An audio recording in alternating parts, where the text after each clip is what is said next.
You know, it's not unusual for someone to become a Christian right after some very difficult time in their life. They're vulnerable, okay?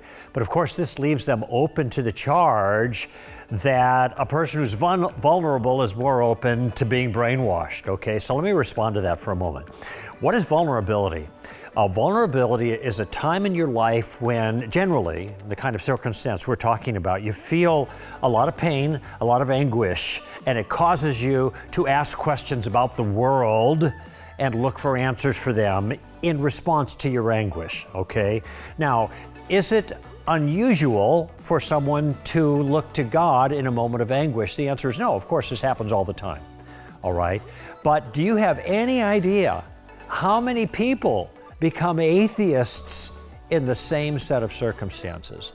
They lose a loved one, they encounter a terrible circumstance that assaults their life, they are anguished, they are vulnerable, they are looking for answers, and the answer they come up with is there is no God. So some people during a time of anxiety and vulnerability see God as the answer to that, and others in the same set of circumstances see no God as the answer. Do you get the point I'm making here? The fact that one is anguished and vulnerable is not itself the deciding factor of whether what you believe is true or not, whether you've been brainwashed or not. That is always determined by something else. It's determined by the reasons. Are there good reasons when you're vulnerable and anxious and experience a tragedy to be driven to God as the only source of meaning and security? The answer from where I sit is yes. We give those reasons all the time, and I could elucidate them time and time again.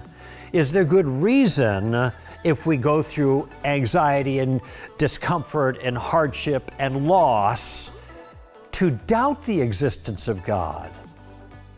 Well, there I think you got a problem, because if there is no God, then there are no tragedies, no moral tragedies. There are things that we don't like. But how do we say that this is evil, or this is bad, or this is wrong, or it shouldn't be that way if there is no God to determine the way the world actually should be? So it turns out that this challenge, that when you're anxious and go through a time of vulnerability, that's when you're really open to being brainwashed about God, is an empty challenge, because frankly, it can go in either direction. Ultimately, what matters for the issue of the soundness of our convictions are the reasons that back them up, not the emotions that might drive them.